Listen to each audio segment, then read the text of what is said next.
Hey everybody, welcome to Shit Talk Reviews. I am John. In the room with me, as always, Derek and David J. We have been fortunate on a few occasions over the last year or so to have some really great people join us for conversations.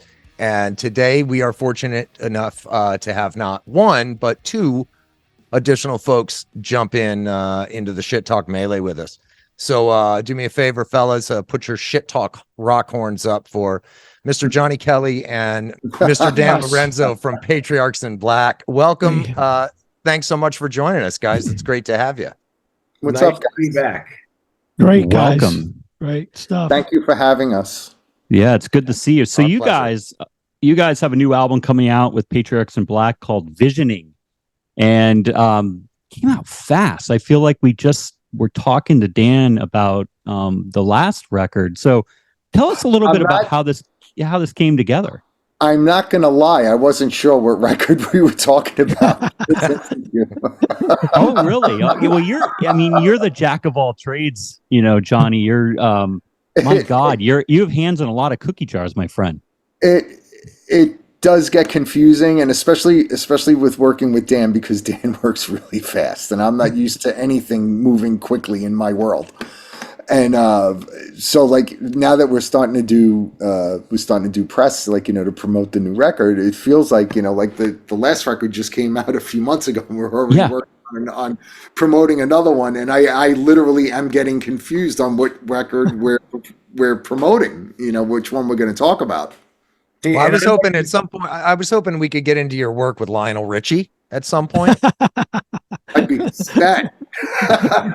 To make things more confusing for Johnny, Johnny's already working on songs with me for the next record. So before he realizes he's been recording with the Hack, I hope to have 4 records finished with him. Before he notices what he's really got. I was in the studio. I was in the studio today, finally, for the first time in a while, like working on stuff, and I'm like, I really am getting confused as to what record I'm working on. When it's only Dan, because Dan just constantly sends me stuff, and so when I can get in the room and I start working on it, it's just like, all right, whatever, work on a song, and it has some whatever weird working title, and then it stays that way until like the record's done.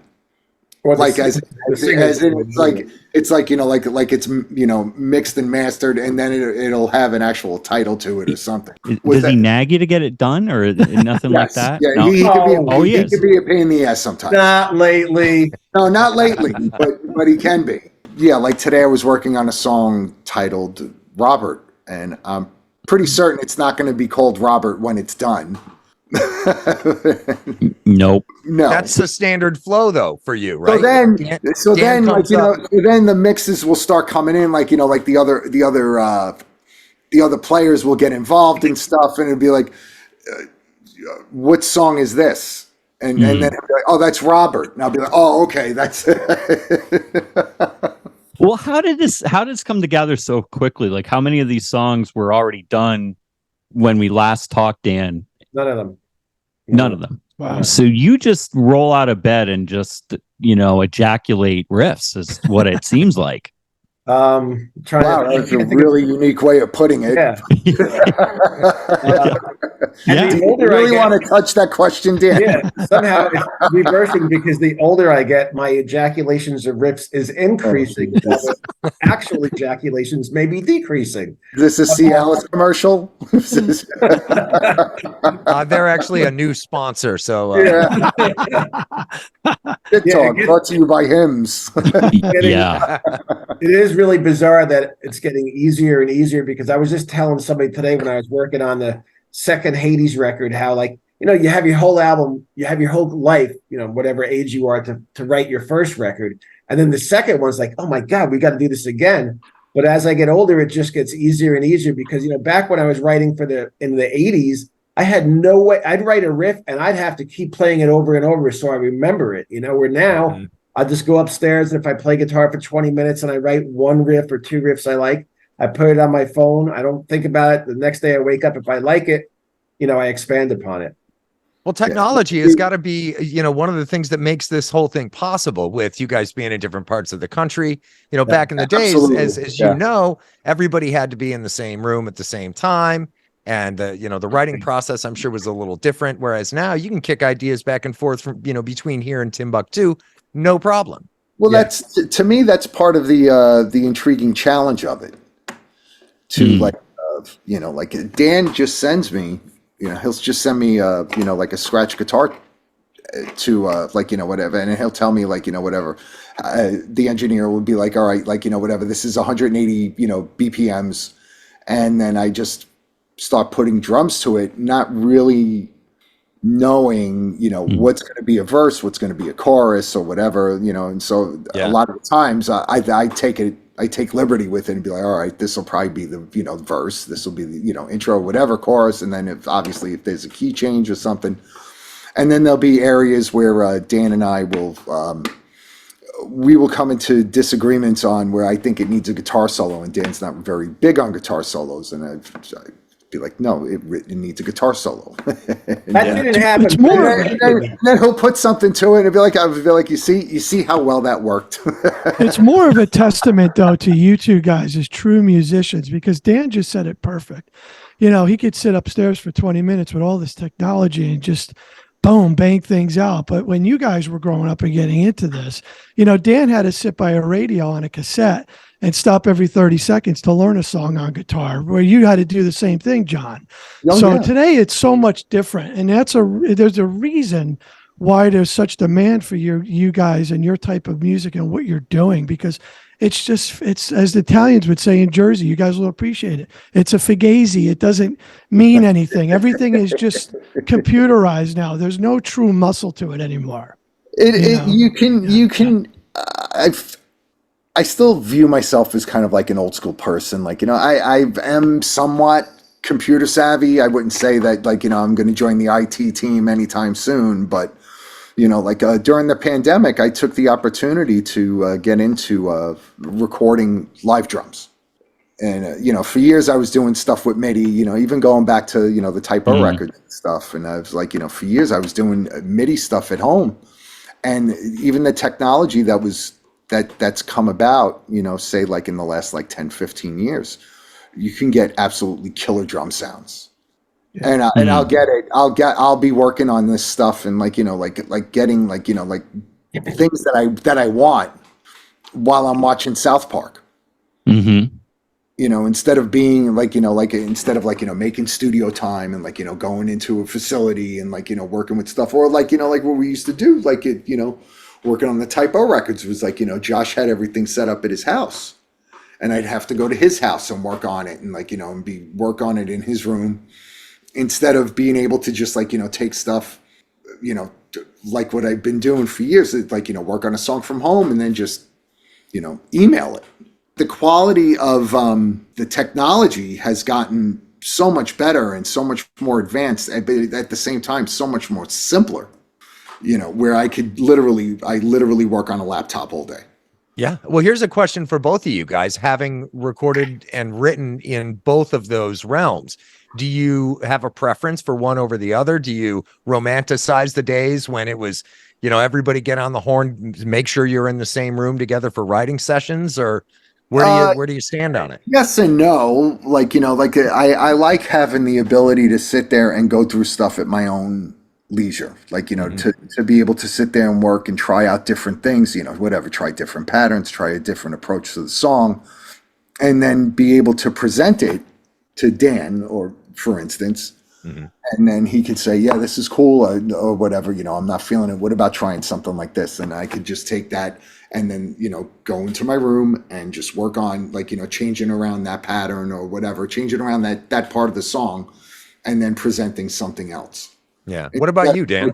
I love doing it like this because in the old days, I remember Hades would have 3 rehearsals a week, and everybody wanted it that way. And I was just like, God, I already know these songs. What are we doing? Why do I need to why are you punishing me? Because you need to remember how to play these songs. They're the same chords. Nothing's changing. It's the same as it was a month ago. So, and then when I started nonfiction, we had it wasn't even a rule. It just happened to be that we would never rehearse a song unless it wasn't on an album yet. We would only rehearse to write new songs, never to go. If we were going to do a tour and we're going to leave on Thursday. Maybe we do an open mic night of like 3 songs at some, small club on a Tuesday, just to see each other again. But to me, repetition just kills music. And I don't want to like have to rehearse a song like 95 times before we go record it, or the drummer made a mistake, so now I got to play the riff again because the drummer made another mistake. So it's like now it's just I go in the studio, I write the song, I finish it on a Sunday night or a Monday morning, and I'm recording a Tuesday night. When to me it's at its most exciting. It's always the most thrilling right after you write it. And I really don't Makes sense. I don't have like regrets like, oh, I should have arranged this. Like I wait until I have an arrangement as well. Like sometimes I'll have riffs and a pretty good idea, but I won't book the studio time until I'm like 99% sure how I want to arrange the song. And then when I know I have a time, I got to finish it. I really work on it so that I finish it, So let's do this. July 19th, the record's coming out, Visioning by Patriarchs in Black. I wanted to do a rapid fire. I'm going to list off the album titles, each track, and you guys give me one word or one sentence to describe. I don't know the names of the songs. Every song is Robert. Yes. So maybe this is a game for Dan. Different than what You might want to go to Dan on this one. Yeah. You know what's funny, Johnny? One word? One word. If you want to do one word, we can do one word. You want to do that? Because that's hard. I can't think of one word. Right, let's do one sentence. Whatever pops in your head. You ready? Yeah. All right. This is Patriarchs in Black, Visioning, and the first track is Entry. I wrote it in my head. I played it on the guitar. I'm like, this doesn't sound good. This is nothing. It must be a different instrument. So I thought violin. I called up this guy and he made it a viola. Cool. Very nice. What do they know for the champions? Mark Sunshine. Yeah. Sunshine. Artist. Visionary genius. He's a great singer. Unbelievable. Fantastic. He's unbelievable. Yeah. Before I Go. Carl Legel, and we had some issues where I wasn't thrilled with his first performance, and we actually had a little bit of this, which Carl, I was surprised with Carl. And then it came out to be one of my favorite songs on the record after we kind of reworked a couple things. Johnny, you have anything? Carl is pretty awesome, and I love what he brings to Patriarchs. Absolutely. Yeah, his Corrosion stuff is some of my favorite of all time, like tracks albums I still listen to. But he has a very unique voice. Mm-hmm. And sure does. And it works well with Dan's writing, Dan's guitar riffs. I like it a lot. Yeah, from a preference standpoint, my favorite tracks have been the ones with Carl, with Patriarchs in Black. Just they're amazing. Heart of Spite. Johnny Araya on bass and Rob from Blackwater Rising on vocals. And it's so here's the song where I thought of Derek. So Derek, maybe I think you're the right one. The last album, My Veneration, you guys, everything you said about it blew me away, made me so happy. Now, but you kept calling it a rock album, was that right? Yes. Yeah. It's Derek. And I kept thinking after, I'm like, all right, it's cool. They all love it so much, but couldn't they at least call it hard rock? Because, I grew up on Kiss, and, that's a rock band. To me, the Eagles are a rock band. We're certainly heavier than that. So I always think, even though I'm straight, I think it's stoner rock or doom. So I wrote Heart of Spite. I'm like, all right, there's no way Derek's going to be able to call this a rock song. I swear to God, Derek, I thought of you. I thought of you guys, you three, like, this is effing heavy. I wonder what they're going to call this. So that's, Derek came into play on this song a little bit. Very cool, Dan. Thanks for sharing that. That's awesome. I'm very honored, and I'm glad that I could irritate you and kick the hornet's nest for you to write something super fucking heavy. That's great. Low Price. Low Price. When Mark Sunshine gave me that song title, I'm like, this is the most horrible song title in the world. And I read the lyrics and I heard the melody. It was the first song I wrote musically for the new album. And if you read the lyrics and what he's talking about, a guy in New Jersey that we know, and he's a good, very talented singer, but he was kind of a cover band guy, and he tried to do the original thing and it didn't work out. And the lyrics are about now he works at some store called Low Price or something that's in South Jersey. And there's a spot when the song goes up tempo and then hits a wall, and it goes back to the original tempo, and I play guitar solo. The singer, the guy, sees the woman in his department store that he had a crush on his whole life, and she doesn't even recognize him. Yeah. Lyrically, it hits that wall, and he's just shattered. And the lyrics are just so brilliant, so brilliant. Very cool. Awesome. That's great. Welcome to Hell Again. Love this track. Thank you. So that one has DMC on it. DMC, yeah. And Kelly Abe from Resection Music. Kelly Abe, a couple of years ago, had cancer. Before that, he was on a TV show called Search for the Next Ozfest, and Sharon Osbourne wasn't a big fan of his certain things about him. But he's the youngest guy in the project. He's the guy who is influenced by things that Johnny and I are not influenced by. And some interviewer from London today told me he doesn't like hip hop, but he's just loving this song, Welcome to Hell Again. Very creative, very cool. My kids actually heard it. I was playing it today, and we have these big Fisher speakers. They're old, and we had the house shaking to it, and they were like, "That's badass." And I'm like, "Yeah, 12-year-old and a 10-year-old are into it, so that's cool." Okay, let's move on. Whiskey on My Mind. Johnny, I've been talking. You want to talk this one? Or no? I just like the stories, the messages that I was getting from you while the guy was singing this song, which only took him about 10 minutes, actually. Really? Yeah. But everything leading up to it, so, getting him. So I wrote the song and I gave it to Johnny's buddy Dewey Bragg, and Dewey was too busy. So I even sent him like lyrics and melody lines. So I'm like, if we're not going to have Dewey sing it, I want somebody like a ZZ Top, or I hear an old black blues singer, but I don't know any old black blues singer. And I asked J-Rod, he's like, and he texted me back, nah, I don't know anybody. And then a minute later, the engineer J-Rod writes, oh, I do know somebody. He does an open mic night on Wednesday nights in Nyack. His name is this, look for him on Instagram. And how many old people hang out on Instagram a long time? I send him a DM and I get his phone number, we call him. And I didn't know him. I'm like, is this guy going to show up? Like, what's going to happen? So Dave Debor was actually doing his bass line to the song. Oh man, what's the real title of the song, Johnny? The one Carl Legel sings, Before I Go. And I said, Dave, do me a favor. If this guy shows up at all, or if he shows up on time, just please give me an hour. Can you hang out? He's like, yeah, no problem. So this guy walks in, and Frankie Diaz. He walks in. He has a driver drive him there. I hand him $100. I'm like, did you listen to the text I sent? He's like, yeah, I got it. And I'm like, I don't know what's going to happen here. He starts singing. I'm like, oh my God, this is better than I thought it would be. Holy shit! And it's just a 12-bar blues song, pretty much, but it's like Do Me. And then 10 minutes later, he was gone. It was just perfect. Johnny actually said, some of the last verses he sang like as if you were going to change key again. Not really change key, but go into go from the tonic to the fourth.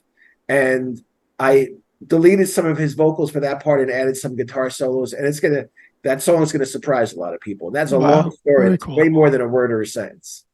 Yeah, that's okay. More information, the better. We're here to wet people's whistle, and so you're certainly doing that. Empty Cup, and I have to tell you a story. Okay. David is the biggest Eddie Van Halen fan ever, and when I saw the name Empty Cup, I mean, I feel like since Eddie died, he has had an empty cup, and so hopefully this song will fill his cup of just ever so when you slightly. hear my guitar solos, it's not going to fill any cup with Eddie's. Nobody's going to confuse me with Eddie. Yeah. But so that was a song. Kyle Thomas, another guy whose voice I loved, he was in a band called Alabama Thunder Pussy, which I love. Yeah. Exhorter now, and Exhorter are actually doing pretty well again. But again, I sent him a DM, and I got to give Johnny credit. I said, I always I'm doing a project with Johnny Kelly, who used to be in Typo Negative, and people don't even ask like, hey, how much money? They're just like, yeah, I'm in. It's like crazy. And I never met Kyle before. And it's another guy I never met before. Johnny Kelly's buddy, Johnny Araya, is on bass. And I got to admit, this is the one song when I heard the vocal line, he's like, what do you think? I'm like, yeah, it's great. And I really didn't like it. I listened to it a second and a third time because I always have stuff in my head when I write my songs. And when it's different, whether it's drums or vocals, it's different than what's in my head. I'm like, eh. So I listened to it again. And by the third time, I'm like, this is really good. This is not what I had in mind, but it's really, really good. And then it became one of my favorite songs on the album. Good for you for being able to step back and, collaborate, especially when you have success. I mean, both of you are established musicians in your Johnny's craft. had success. I've had no success, so I gotta collaborate. Johnny's like, yeah. Let's use that term loosely. Yeah, he has to drive dogs Johnny had around. success. He doesn't have drivers for his pets yet. No, Not yet. No. I am pet Uber. You're petty Uber. Let's keep going. Curse My Name.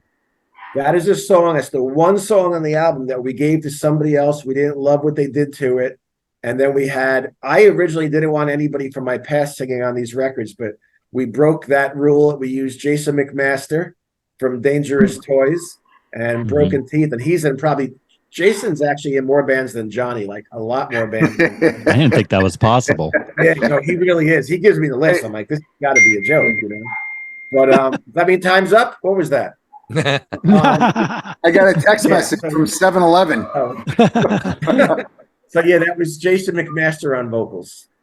Got it. A Few Good Men. That is again Kelly Abe. It's the most up-tempo song on the record. And Kelly Abe, who sang 3 songs on the previous record on My Veneration. That's the second song for this one. And you've Excellent. got a DJ spinning on that track, do you not? I don't. Kelly Abe. No, you don't, but there is one? Yeah. But like you can't even hardly notice it. It's in there. And again, that's nothing Johnny and I would have ever asked for, but it works. It's cool. Nice.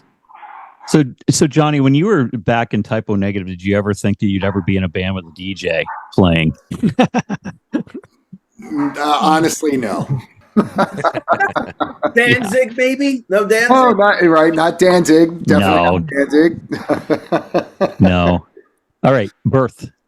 Birth is a song. It's just an acoustic thing, and I wrote it and I liked it, and I thought maybe it could be something where there could be singing over it. And I'm like, nah, it doesn't sound like it needs singing. I think it needs an opera singer. I played basketball with an opera singer. He never showed up. So I asked Dave Niebuhr what he thought. He wanted some keyboards in it. And Jonathan Eng played the viola, a couple of melody lines that I wrote on guitar and gave him, and a couple of things he thought of on his own. And I'm not like Mr. Ritchie Blackmore. I do love a lot of Rainbow songs, but I'm not influenced by Ritchie Blackmore, but somehow it ended up sounding sort of like Ritchie Blackmore. I don't know how.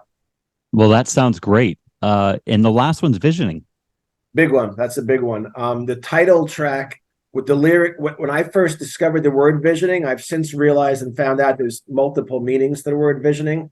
But when I first discovered the word, it was something I sent to Johnny. When, say, people are in hospice and they're literally on their last couple days of life, family members or maybe school teachers or somebody who is important in their life is in the room with them saying, hey, it's time to go or whatever. Or they start just seeing people from their past who have since been deceased. And that's where I got the lyric. That's where I got the title from. But Sunshine didn't really write about that. Got it. Well, we're excited for the record. We can't wait till July 19th comes around. We'll absolutely be reviewing it. Switching gears just a little bit, we haven't had Johnny on the podcast before, and we'd be completely remiss to not fire off some questions. And I know David's been chomping at the bit to ask you a question about a certain hero of his that Johnny. So go ahead. Hey, What do you Johnny, want to know about Kenny? real quick. Definitely. Real Kenny. quick. We had Eric Morgan on. We love Eric. He's Eric's great played guy. on the record. Yes, he has. Yeah. And we had him on the show, and he was fantastic. And he just mentioned in talking, kind of in passing, that you were somewhat friendly with Bill Ward from Sabbath. And I'm dying to know, because I'm such a huge fan of him and Sabbath. What's the thoughts on that? Are you indeed friendly with Ward? Maybe when's the last time you spoke to him? And just what's it like? When did I speak to him last? I spoke to him. We text a lot, and it was about a month ago. There was an article, a video came out from I don't know if you're familiar with the Drumeo. Mm-hmm. It's a drum website. they do instruction videos, and they have subscription service and stuff. Anyway, they've been doing they've been putting together like these I guess documentaries of different drummers, and they did one on Bill Ward, and it was about like 45 minutes long or whatever, and it was fantastic. It was really well put together. And I sent a link to Bill, and I was like, it's about damn time. John, have you been in this, like, were you ever in the studio with him? Have you ever hung out where it was like, yes, really behind the scenes? I've recorded with him. Yeah. He wrote a song a few years ago. He wrote it after Peter died, and he wrote it as a tribute to Peter, and he got me, Kenny, and Josh to play on it. I don't know when it's coming out or anything like that. Bill operates on his own plane, and he does his own thing. But yeah, it was cool. Kenny and we went out to LA for, I don't know, like 5 days or whatever, worked on the song. And, like the best part of the whole experience was driving to and from the studio with Bill. Yeah. Amazing. We would sit there and we would trade war stories. Bill is actually a really big Typo fan. And so he loved hearing the stories, like, with me and Kenny, like, telling war stories and stuff like that. And then Bill would say, oh, yeah, there was this one time, and stuff. And would just just completely blow our minds. I mean, John, how crazy. These guys created this. John, how crazy is that, though? This Bill Ward, right? The people would kill to be in the same car with this guy. You're growing up as a drummer, and now you're hanging out with him, and he's complimenting you. I mean, that's got to be unbelievable. Surreal moments where it's like you meet one of your heroes, and they turn out to be like really amazing people. Right. Fabulous. Thank you. Really appreciate that. And he really is. He's one of the sweetest people I've ever met. Johnny, what was your first significant band? Whether it was you and the guys down the street, working in somebody's garage. What was your first band as a young player that you took seriously? Maybe not that.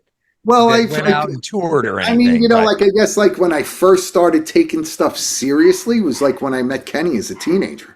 Mm-hmm. Mm-hmm. And we started playing together. We were two guys that we had a lot of mutual friends. We had mutual friends, but didn't really know each other. But we come from the same neighborhood.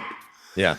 And a mutual friend of ours saw that Kenny didn't have a band, and saw that I wasn't playing in a band at the time. So he introduced the two of us together, and then we started, for a long time, it was just Kenny and I. Mm-hmm. No bass player, no singer, no nothing. Just him and I going to the studio and working on his, songs that he had written. Yeah. And what was that called? What was that band name? That band was called Hellraiser. This was like in the mid-'80s. It's an awesome name. Mid-'80s, and like, speed metal and thrash and stuff. And but we were determined, and it was like nothing ever came of it, but we were pretty determined. No, but you just said that you spent time in the studio, so I'm guessing that there are tapes somewhere, correct? There is a demo, yeah. We did a demo. We recorded a demo at Josh's house. And what's the chance of us getting to hear that? Slim to none.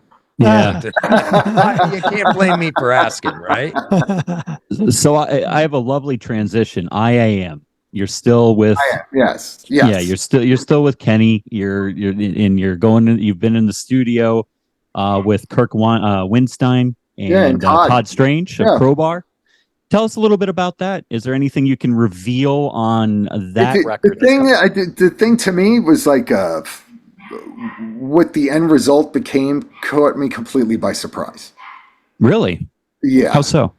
Well, I was like, like when you look at you take members of Typo and you take members of Crowbar and you put them in a room together, and you would think probably like the heaviest thing that like somewhat resembles music is going to come out of that.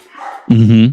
And it didn't. It was pleasant, pleasantly surprising how like, a lot of what we did there's a lot of melody in it and stuff like that. And it's not just trying to be like, like this super heavy, doomy, what you'd expect. Mm-hmm. There was a lot more color in it than I was expecting. And I was, pleasantly surprised by it. And it was, like to me, like, doing that, it was more about the experience and being in the moment. Mm-hmm. And it was cautious at first because I really wasn't sure what to expect on how we would all work together. I mean, we've all known Todd and Kirk for years, decades at this point. But when you're in a room together, working, it's different than hanging out at a bar and having a few beers and partying or whatever. Mm-hmm. Now we're trying to create something, and really wasn't sure what to expect, and I was really nervous about how Todd and Kirk would handle the way Kenny and I communicate when we're working on music. And what does that mean? Is it non-professional? Is it goofy? It's very non-professional. It's like watching an abusive relation, like abusive, like husband and wife, when people get old. Two dicks from Brooklyn. Yeah. And it's just like a lot of the way we communicate, there isn't any, it's a lot of tough love, and there really isn't any sugarcoating anything. So Kenny and I will have no problem, really yelling and insulting each other, but we're looking at the bigger picture of trying to get something done. So it's we don't really worry about about the delivery. Mm. So I was concerned about how Todd and Kirk would respond to the way Kenny and I, work together. And but actually, they did really well. well, that's good. They seem like very charming gentlemen. I've not yet they are. talked to either. No, they're great. They're really funny, and they're they're very creative, and they're decent people. And they're just a genuine pleasure to be around. So that made it just so much more fun. So what's interesting is you've been in the studio with Peter, obviously, Dan, Glenn Danzig. What is it that makes such amazing musicians and songwriters that you've had a chance to work with? What makes them great, do you think? What is it that you've noticed? Really, each one is kind of unique in their own way, but at the same time, everybody's trying to do the same thing and write a great song. Mm-hmm. But everybody's approach to it is different. Peter was very eccentric mm-hmm. in his approach to songwriting, even though he really was very knowledgeable on how to write a song. He could write a song in any state of mind or whatever. It was just something that was just naturally available to him. Mm-hmm. And he would hear different aspects of the song as he was you would just take just a basic riff, and he's already had a lot of the different colors and different things to it already. Layers. Yeah. And and then at the same time, he would have the ability to do something that was so melodic and melancholy, and then he would have this really sarcastic and witty lyric to go about it, which would completely contrast it. Mm-hmm. And which I thought was really clever, and actually at the same time poking fun at the whole thing, as serious as you would think it would be, the approach would be taken to create something like that. It was the furthest thing from it. Mm-hmm. But it wasn't by accident. For instance, a guy like Glenn just doesn't give a shit. He's in this purely for himself, and what his idea of cool is, and what he wants to hear, and how he wants to hear it. It's his thing, and if you're into it, great. If not, fuck you, move aside, and he's going to keep doing his own thing. And I think that's one of the main things as to why he's been able to maintain credibility and be successful for so many years.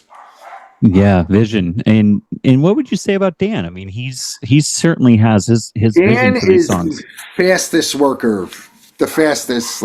He's able to come up with stuff that's really cool, and he does it. There's no shortage of it.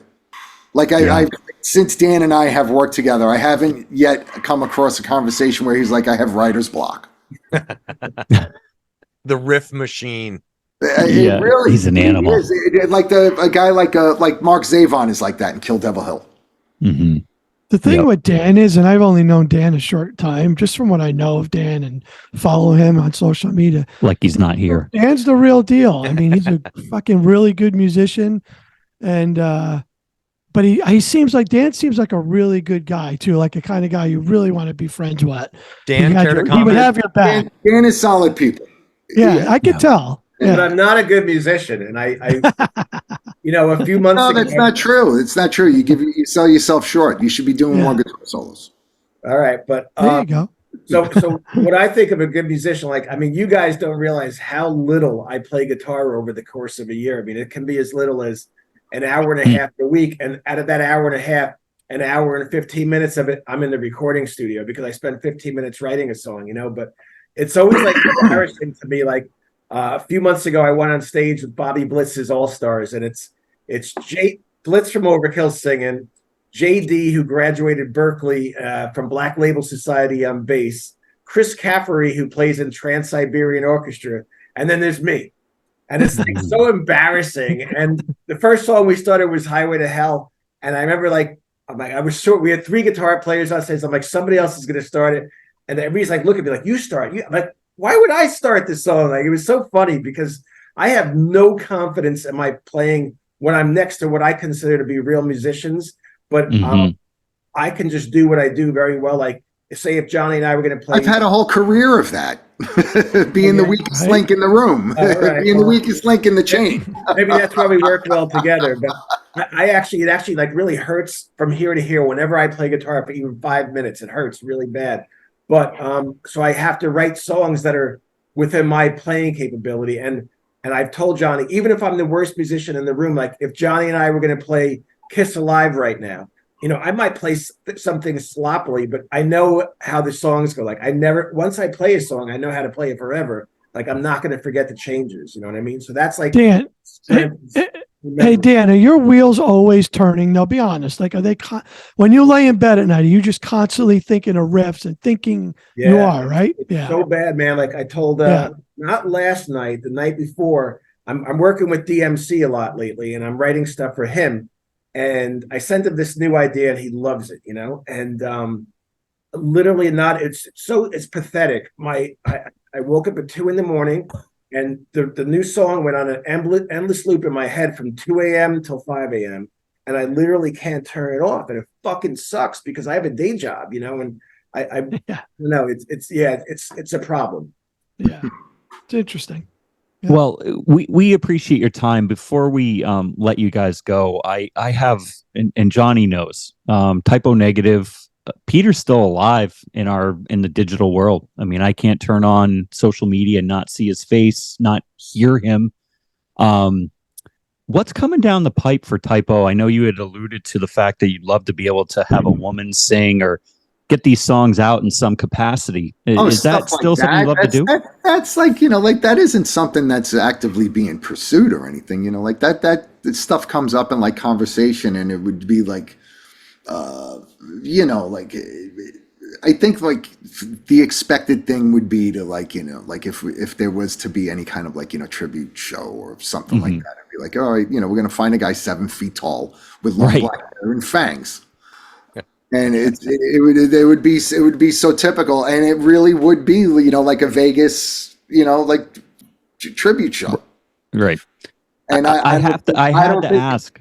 I don't think that would like, that to me, that would be doing a disservice to Peter's, legacy in his career. It wouldn't be celebrating it. It would be mocking it. Agreed.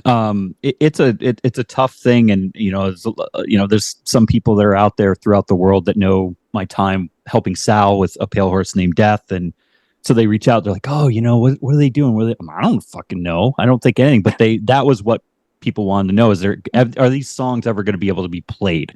But I wanted the other thing I wanted to pass along to you is everybody does thank you and Kenny for the merch, keeping Typo out there.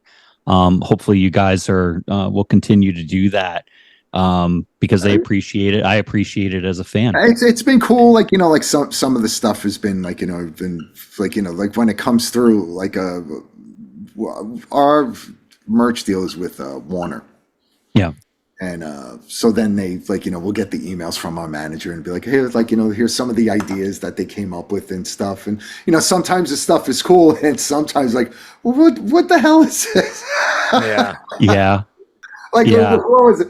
It's like the thing that perplexed me, the weirdest thing that we've done so far is the typo negative, poncho. Yeah. And it just reminded me, it was like that Seinfeld episode, The Urban Sombrero. Oh man, that's awesome. It was like this typo poncho. It was like, who's gonna? I mean, well, who fucking wears a poncho in 2020, whatever it was, 2023? Yeah. And what typo negative fan is going to buy a poncho? And it was brought back to us. They were like, these things sell really well. I was like, I want to see. They sold out. Really? Shit. Yeah. Oh, well, they sent me one. I was like, they sent one to me. I was looking, I was like, I'm not going to wear this. I gave it to my daughter. I don't think she ever wore it either. I have a few copies of, I think it's Life is Killing Me, but it doesn't have the Life is Killing Me record in it. Wow. I think it has like Slow, Deep, and Hard in it or something. Some mistakes. Wow. It was something really weird. And so then I was asking my manager, I was like, wow, it was like some kind of like manufacturing mistake. And I was like, wow, that's really, really odd and messed up. And I was like, can I auction these? That's cool. Yeah. That's awesome. Yeah. You should absolutely auction those. Like, hang on, don't auction it yet. Well, Dan, while he's shuffling around in his sea of typo negative merch, you had mentioned something about some of your bands you're putting out on vinyl.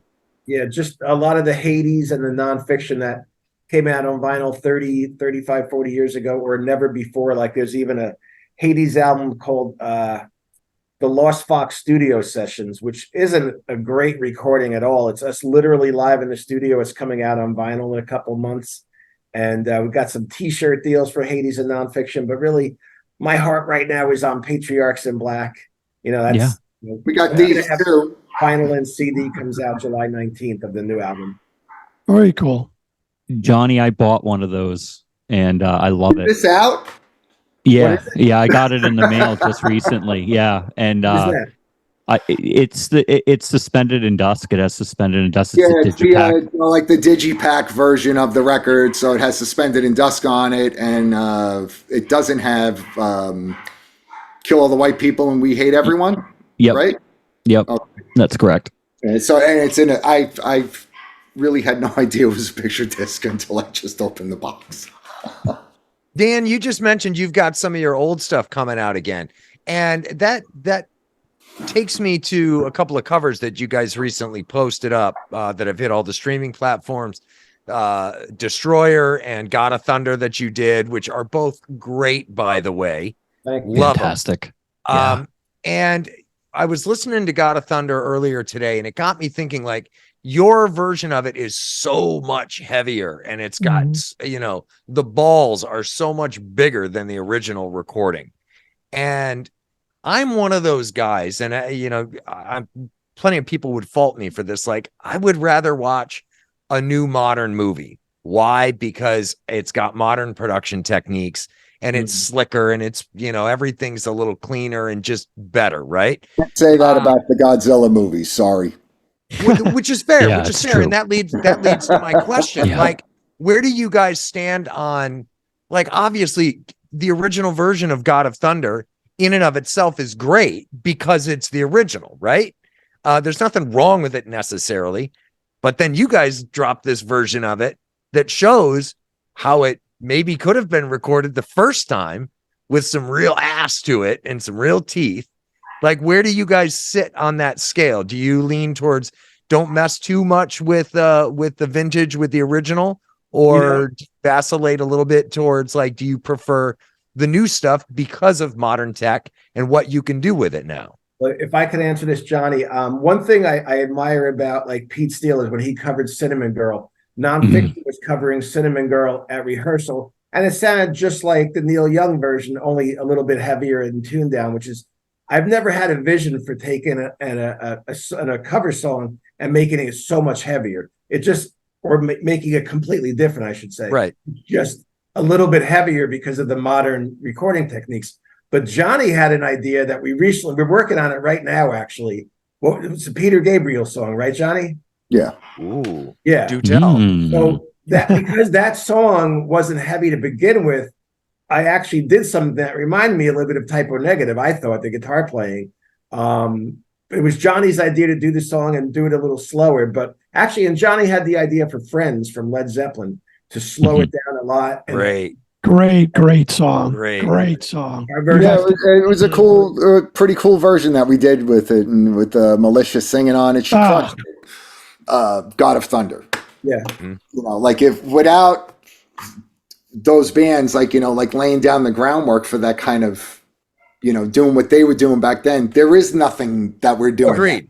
Of course. Yeah, agreed. So like you can embellish it. You can, you know, basically you're like adding commentary to what was already done, you know, and you're kind of showing how it influenced you.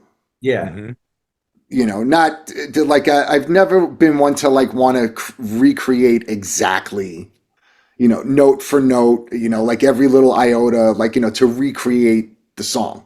Yeah. You know, like I want to put, you know, and I guess that's like, you know, after being, you know, playing with Typo for so many years and how we approached covers, where we approached it was, how would this song sound had Typo Negative written it?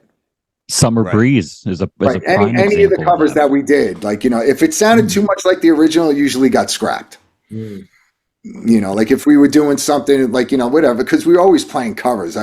Sometimes I would ask Peter, are we like, you know, working our way to being a wedding band or something? You know, is that going to be the next phase for us? Because we're always playing all these covers. And there were times like in our set, like, you know, in the live set on certain tours, like almost like a third of the show was cover songs. It was like, you know, we got like, you know, at this point, it's like, you know, we're like, you know, 4 records deep and we're doing a lot of cover songs. We could be playing our own songs. You know the cover song I wanted from Typo that I never got? I wanted Putting on the Ritz by Taco as done by Typo. I want to see Peter dressing up like Peter Boyle and Young Frankenstein doing Putting on a Ritz. Yeah. Yeah, that would be great. That'd be great. That version I'll play. Very cool. Yeah. Before Thank we go out, Johnny, you want to talk a little bit about some of the I don't want to call it charitable work, but your work with furry friends with you and your wife. Yes. Oh, but that's the rescue that Bernadette's involved in is called Rescue Row. The website is rescuerowinc.org. Okay. She's been involved with the rescuing and fostering dogs and, you know, rehoming them at least like 6-7 years, pretty much not long after we moved down here to Texas. She got involved with that. And so I try to help out, like, you know, offering, you know, getting some of the bands to sign some things, you know, like drum heads and stuff, and you know, try to auction off some memorabilia to try to like raise money for the dogs and, like, you know, bring the awareness of that to, you know, the platform that I have. So, like, there's this thing I was telling you about earlier about this Typo Negative Bloody Kisses table. Yeah. You gotta find the link. Gotta find the link and post the link. It's from Brittany Elliott. Brittany Elliott, Johnny and Ray's wife. She does these. She makes these tables. I mean, she makes, like, you know, like Metallica tables, like, you know, like all kinds of like metal bands and stuff. And they're really cool. It's like, you know, she'll take like this beat up old table and like turn it into something like spectacular and artistic. And so she offered it up to donate it to the rescue. So we're auctioning it off, and it's all the proceeds are going to go to Rescue Row. There's the pin I was telling you about. I just saw it today. Yep. It has like the O negative logo in the middle of like a paw print, and like if you make any kind of you make a donation, or if you get involved with the auction, like if you make a bid on the table for the auction, you automatically get a pin. Well, we will certainly do our part to get that out there. I will certainly use, you know, my personal the social media accounts with all the Typo fans to get that out there for you as well. But guys, thank you. Dan, as always, You are the master and a pleasure to talk to. Johnny, it's lovely to see you again. Good to see you. Great to meet you, Johnny. Wow. Real quick, guys, I just want to say thank you for coming on tonight, taking time out of your schedule, and thank you for making great music and bringing some nostalgia back into my life. Seriously, because you just don't hear this type of music anymore, and it feels so good to have you guys putting this out there. So thank you for that. Thank you. It's either trend setting or we're like dinosaurs. Yeah. Either way you slice it, you're filling up Dave's empty cup. So It is. Yeah, for sure. Yeah, thank you much, guys. Thank you. Continued success to both of you in all the projects, and we look forward to the new record. Thanks. I appreciate it. Thank you, guys. Have a great night. All right, guys. Enjoy the rest of Awesome. your night. See you.